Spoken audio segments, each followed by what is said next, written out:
Hello, everybody. This is Sarah Colada with Architecture Talk Time. Today, my guest is Elif Erdine, who is a director of Emergent Design Technologies at the Architecture Association in London. And she's joining me today to talk a little bit about emergent technologies, experimentation architecture. We're also going to talk about bridging the gap between academia and practice, specifically within that topics and some of her career journeys and projects she's been involved with. So Elif, thank you so much for joining me today. Thank you, Sarah, for the invitation. Very happy to be here. Thank you.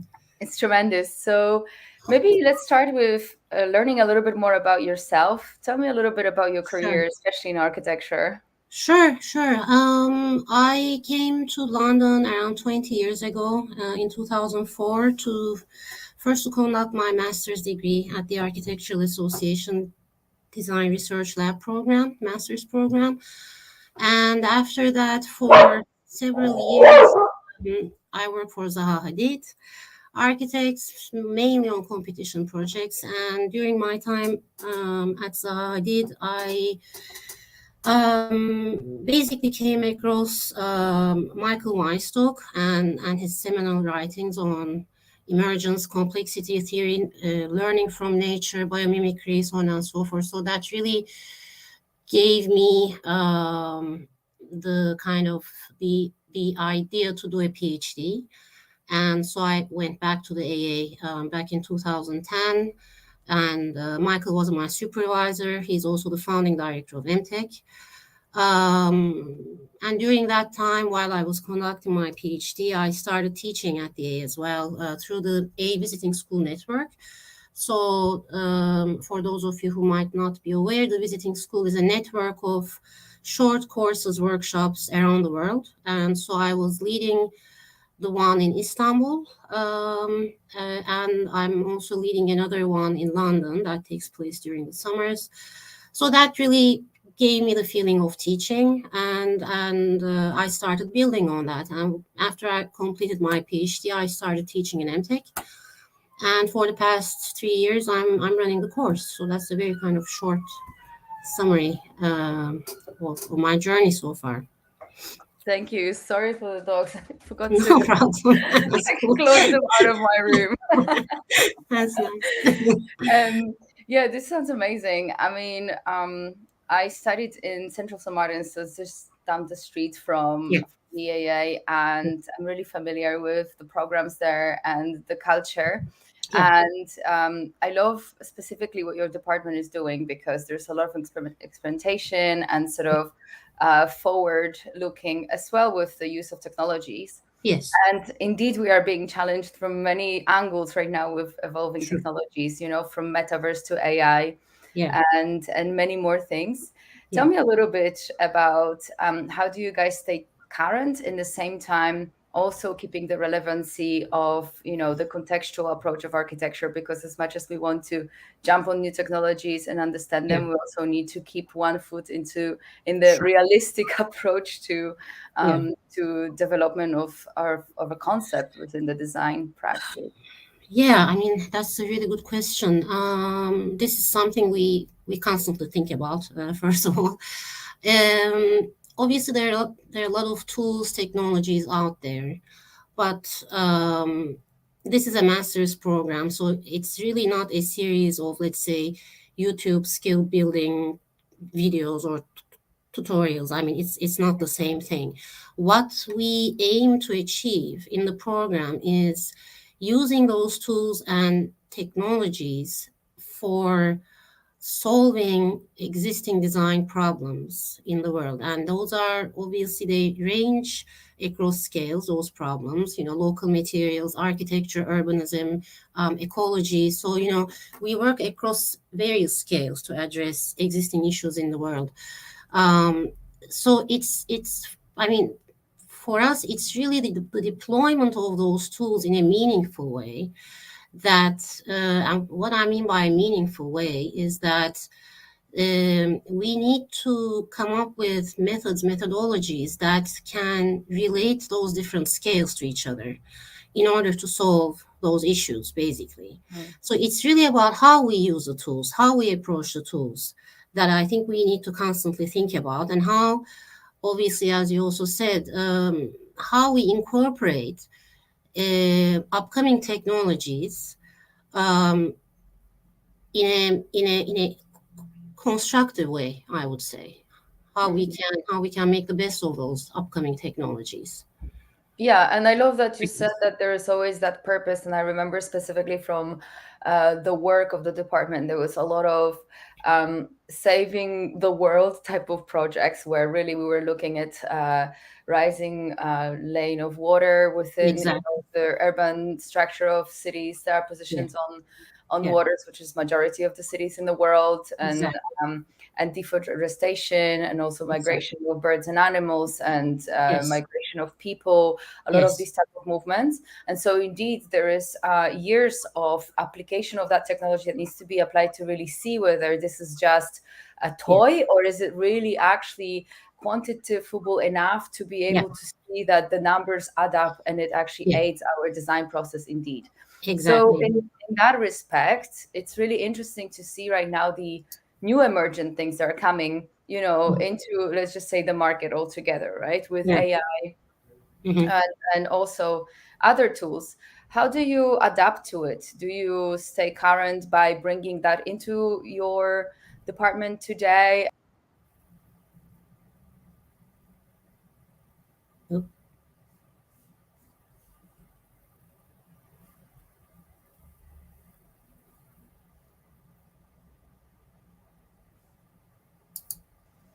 Hey, sorry, Yeah.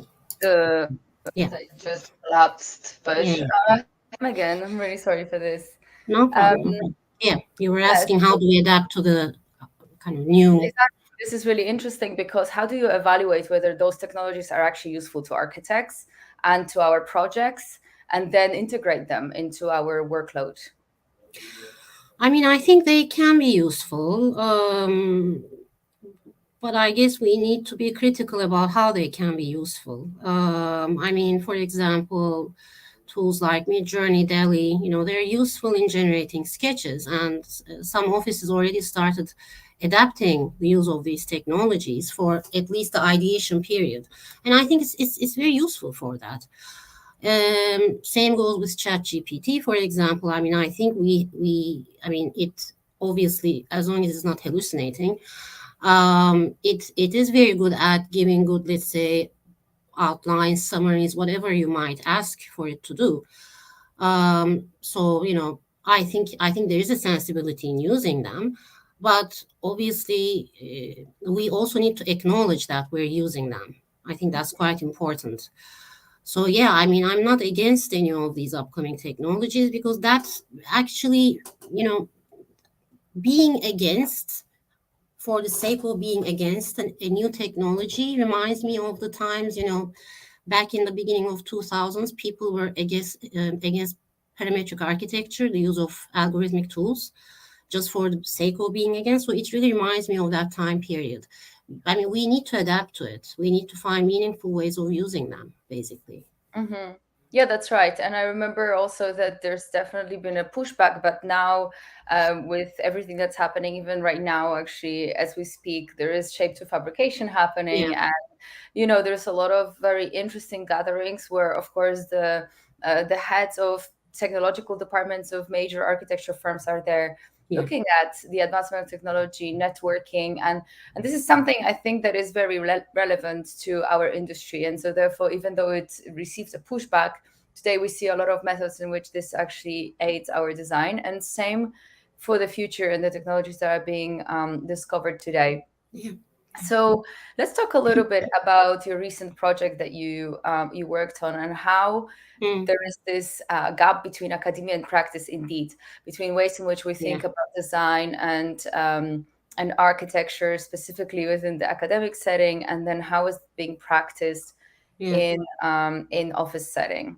yeah. What is different, and what do you perceive to What be the gap? I think, I mean, okay, I think in the context of MTech, because of our position, and by that I mean the way we engage with technologies and tools and computation and programming, simulation, so on and so forth, we are situated actually very close to practice. And so that's the first thing I want to mention. So, there was this, back in the day, there was this kind of notion that academia and practice are not related to each other. They're not following each other. Academia is not able to keep up with practice, so on and so forth. But I mean, in our case, it's quite the opposite. We need to keep up with technology and what's happening in practice, how people are employing these tools in practice to build, right? Mhm. So I think that's very important. We over a year ago we had a very interesting collaboration with Hassel Studio, which, as you know, is a big practice, originated in Australia, and we also collaborated for the same pavilion project with Bureau Engineering, and One Click LCA for life cycle assessment.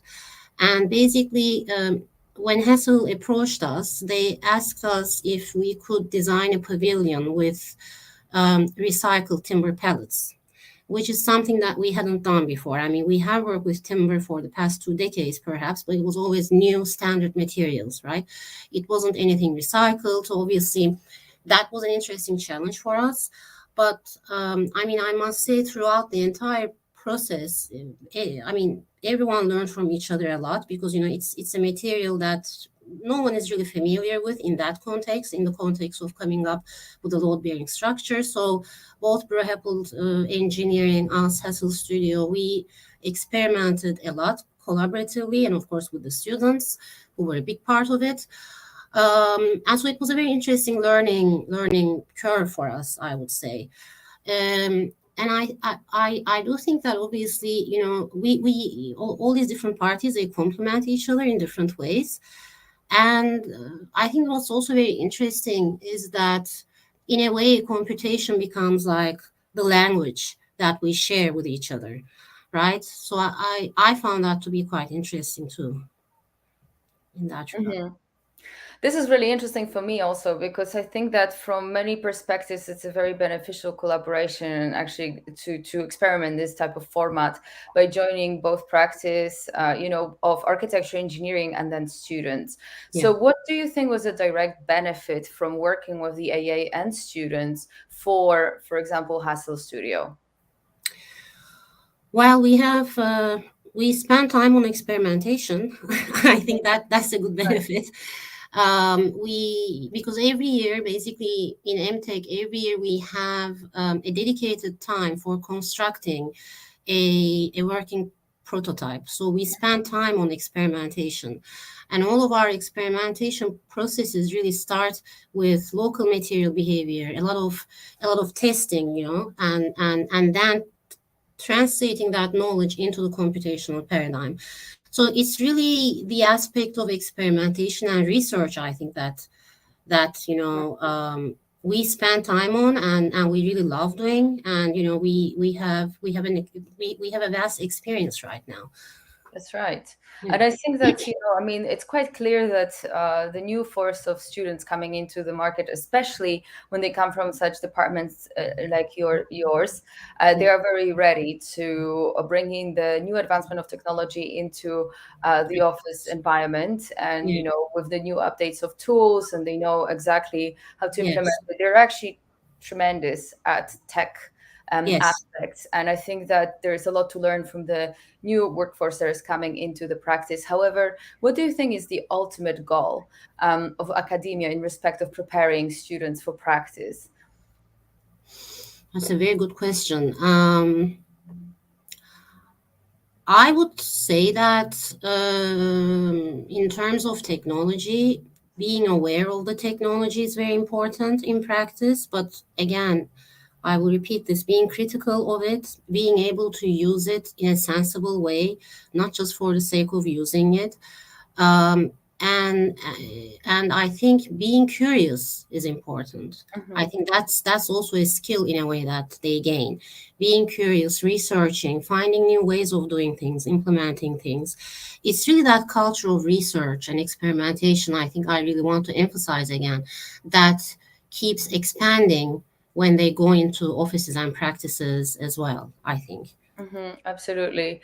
And, there is one of the ways in which we see sort of the disconnect between practice and academia is often related to money, profitability, and ways in which we understand how to apply, for example, models of research Right. design into the real life market. Because one Sure. way is to stay in academia forever and keep doing researches, perhaps doing PhDs and teaching. Sure. Another way, if you go to practice, you either blend into the culture that is within the office, or maybe experiment something and find your own fundings for it, which is a much harder route to go, Yeah. more Yeah. entrepreneurial and challenging. But there are also ways in which people blend things between academia and practice, working for They, someone else, starting their own projects, etc. And exactly. so, Or how do research you? groups, for example. That's right. So, how do Yeah. you facilitate that within the Architectural Association and the new students that are going into the market to feel confident between those Mm. different modalities, and also confident enough that if they either get a job or stay in research, that there's going to be a future for them, also a paid future for them? Yeah. Well, architecture is a challenging profession in that sense, Really is. right? I think the way we equip them, with the confidence that they can basically, uh, obviously, I acknowledge that it's challenging, but they can basically initiate things on their own. I think it's the encouragement, and again, that's I think that ties back to the curiosity and wanting to make things, also wanting to make things happen. And it's really, I mean, the culture of the AA is such that it's really international, right? Mhm. And everyone learns a lot from each other. I mean, both like us from students, students from us, so on and so forth. It's a culture where everyone engages with the school, and everyone has a voice, and I think that's extremely important when you also go into firms or practice or whatever. So I think it's encouragement not just from the aspect of what you learn in a specific program, but it's also the culture of the school that equips students. I would hope. Yeah, and that's right. And I was really hoping you'll say that, because as you started answering this question, I quickly took a note, because remembering the culture of AA back from my student days, I do remember that there is indeed a lot of collaborative spirit. I had friends that have decided to start their own magazines and Yeah. do things outside of just being a student at the school, Yes. and have managed that.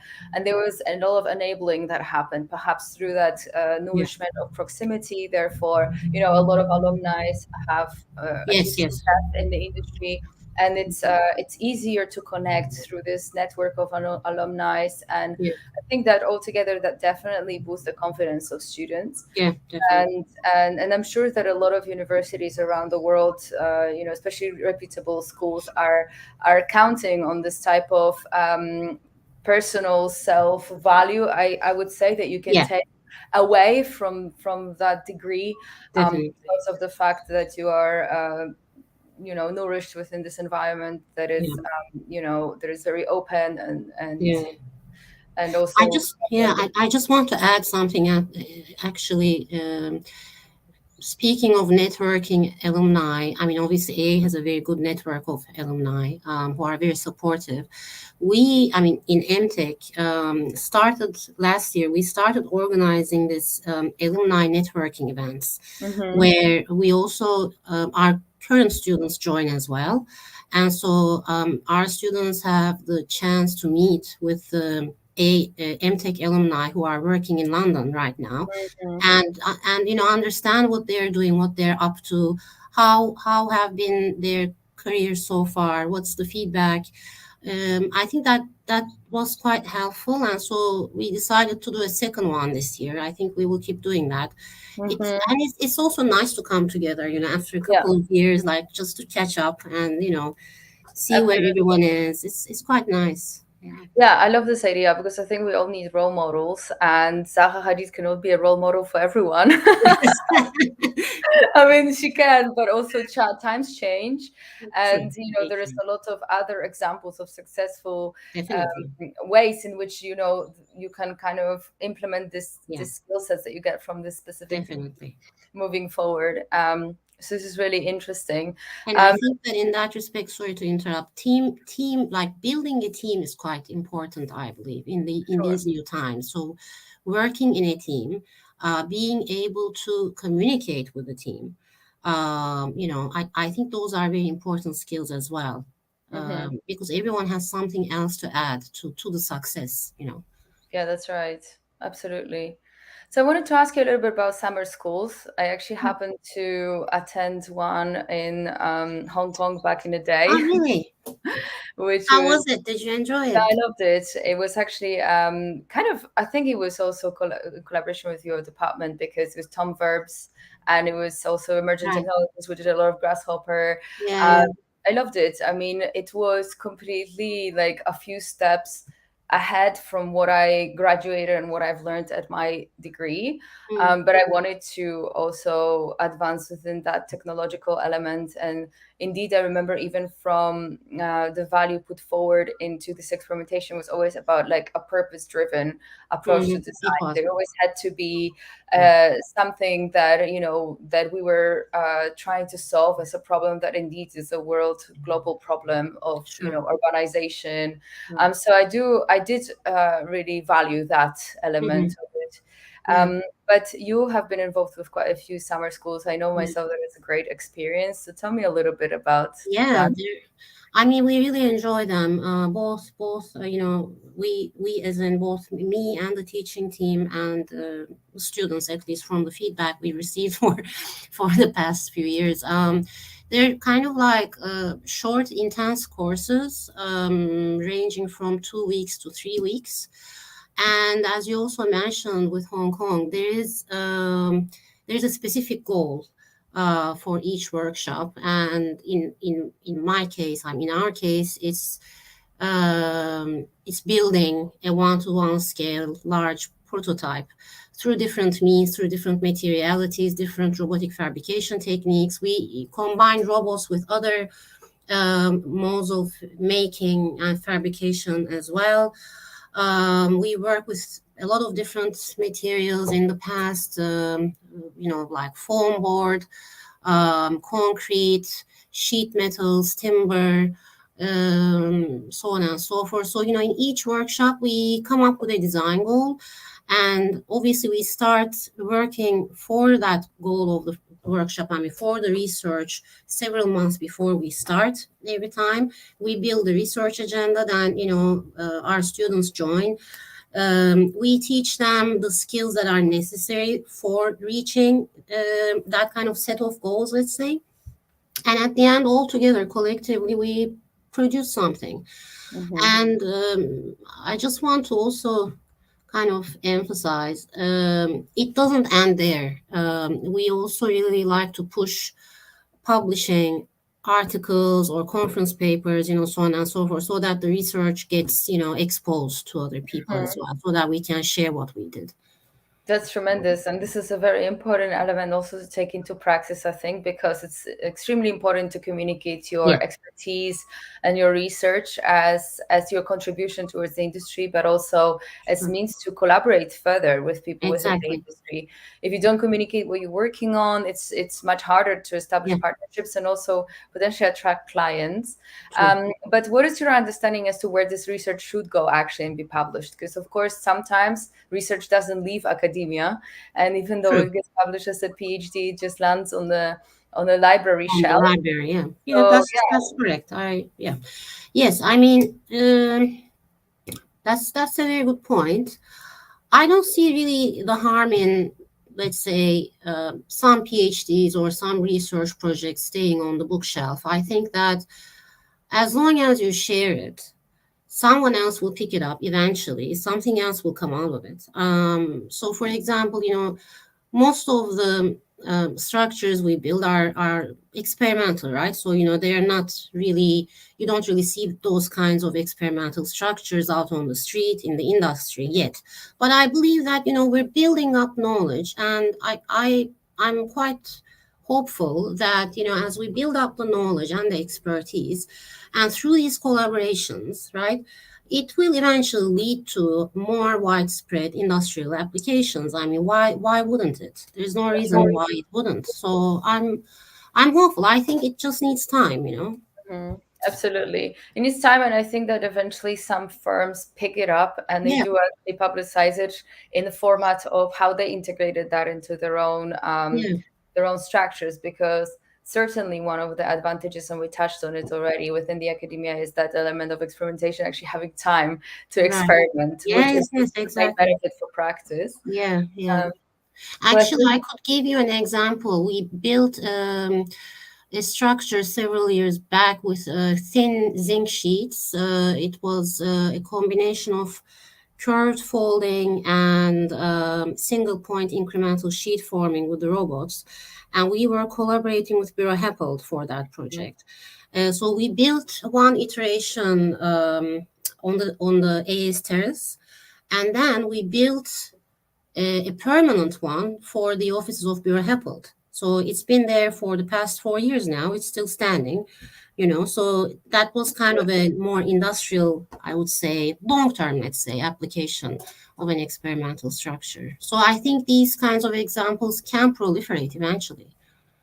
absolutely, yes. And I love the fact that, like, as an enabler is that collaboration Yeah. with a large engineering firm. So tell me what's next for the Emergent Technologies department and yourself. Well, what's next? We have a lot of ideas being cooked right now, basically.